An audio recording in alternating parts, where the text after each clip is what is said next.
en entendant parler des accords sur notre pays.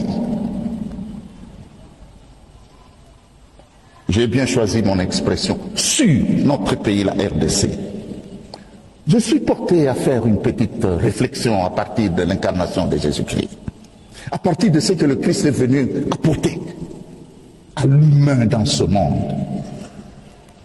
D'une part, je considère notre pays, la RDC, comme un riche homme malade qui est entouré de gens qui, au lieu de lui parler, au lieu de compatir avec lui, ont des yeux rivés sur l'héritage qu'il va laisser. Regardez un peu cette image-là. Un riche homme qui est atteint d'une maladie incurable et qui est entouré des gens envieux, qui, au lieu de dire, de le consoler dans sa maladie, mais eux parlent déjà de son héritage. Étrange attitude qui soulève pas mal de questions, n'est-ce pas? Au-delà des minéraux, je suis porté à affirmer haut et fort qu'il y a des gens dotés de dignité, laquelle dignité vient de Dieu. Il est absurde qu'on ne voit en RDC que des minéraux à prendre, surtout des minéraux qu'on appelle stratégiques, cobalt, lithium, et bien sûr notre traditionnel cuivre. Et ce, pour répondre aux besoins de la transition énergétique. Voitures électriques, des pièces d'ordinateur, des pièces de satellites, des pièces de drones. Vous savez qu'on parle de couloirs.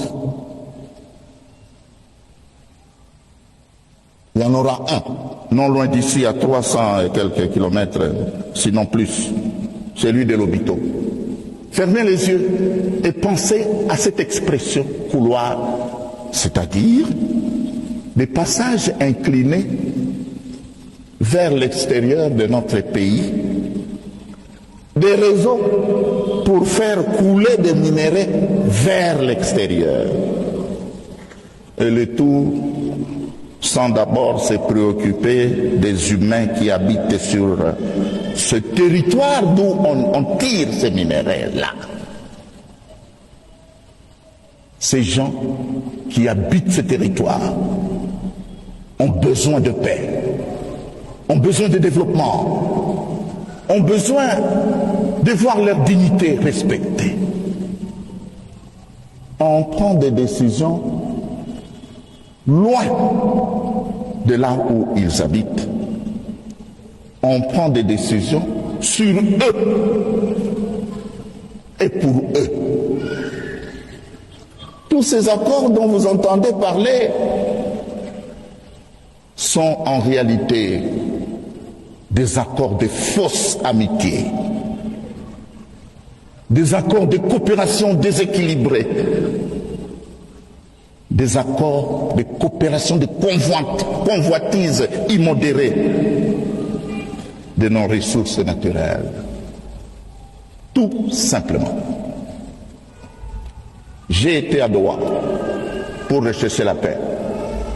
J'ai lu dans les yeux de ces princes du pétrole, non pas d'abord le désir de nous apporter la paix, de nous aider à nous en sortir, mais après avoir parlé de paix, immédiatement, on a commencé à nous poser des questions sur les minéraux. Révoltant, je vous dis.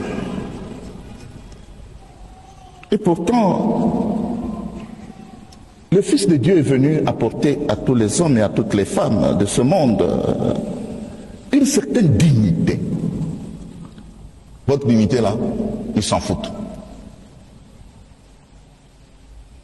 Pourtant, nous sommes des gens qui n'avons pas choisi de vivre dans un territoire où le sous-sol est garni de minéraux, personne ne se préoccupe réellement de notre paix, de notre développement. Malheureusement, certains d'entre nous y collaborent. Il y a, comme pour ainsi dire, un déséquilibre géostratégique. Il s'agit en réalité d'une nouvelle forme de colonialisme, ou plus précisément, le colonialisme économique. Alors, horrifié par cette idéologie qui sous-tend ces accords déséquilibrés, dont souffre non pas seulement la RDC, mais aussi beaucoup de pays africains, d'Amérique du Sud et d'une partie de l'Asie.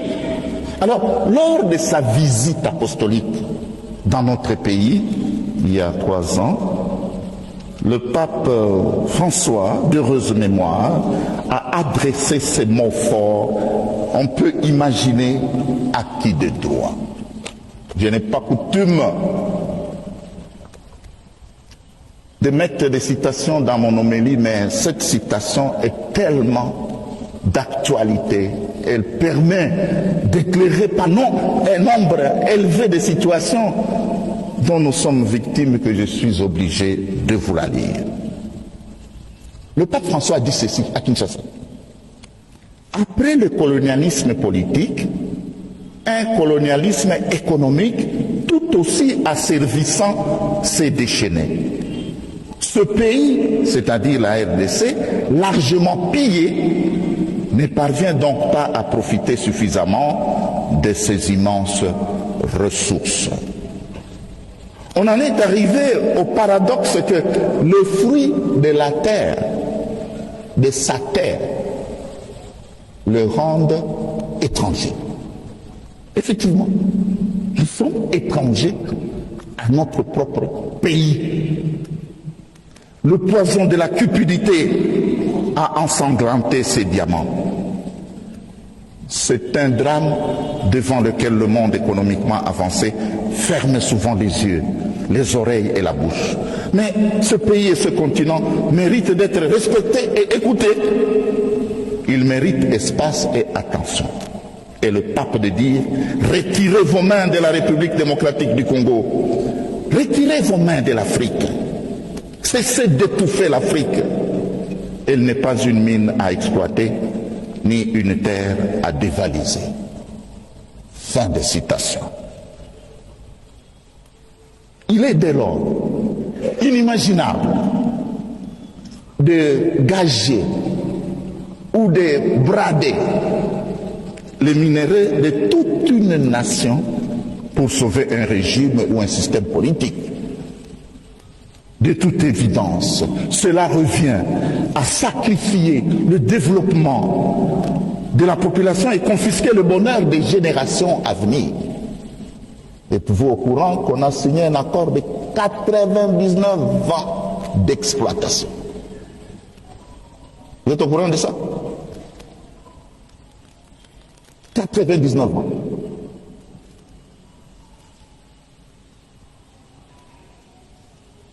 Aussi, nous savons que les minéraux ne sont pas éternels. Ce sont des ressources, comme on dit, renouvelables. Mais comment peut-on boucher, hypothéquer l'avenir d'une nation pour 99 ans?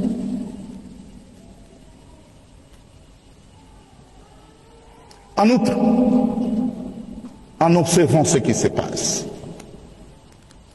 j'ai bien peur que, après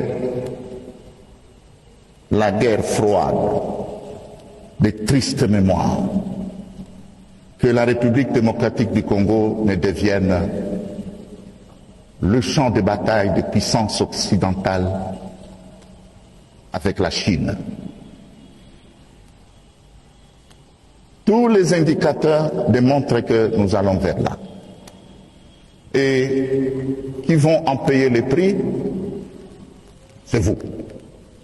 Si ce n'est pas vous, vos enfants, vos neveux, vos nièces.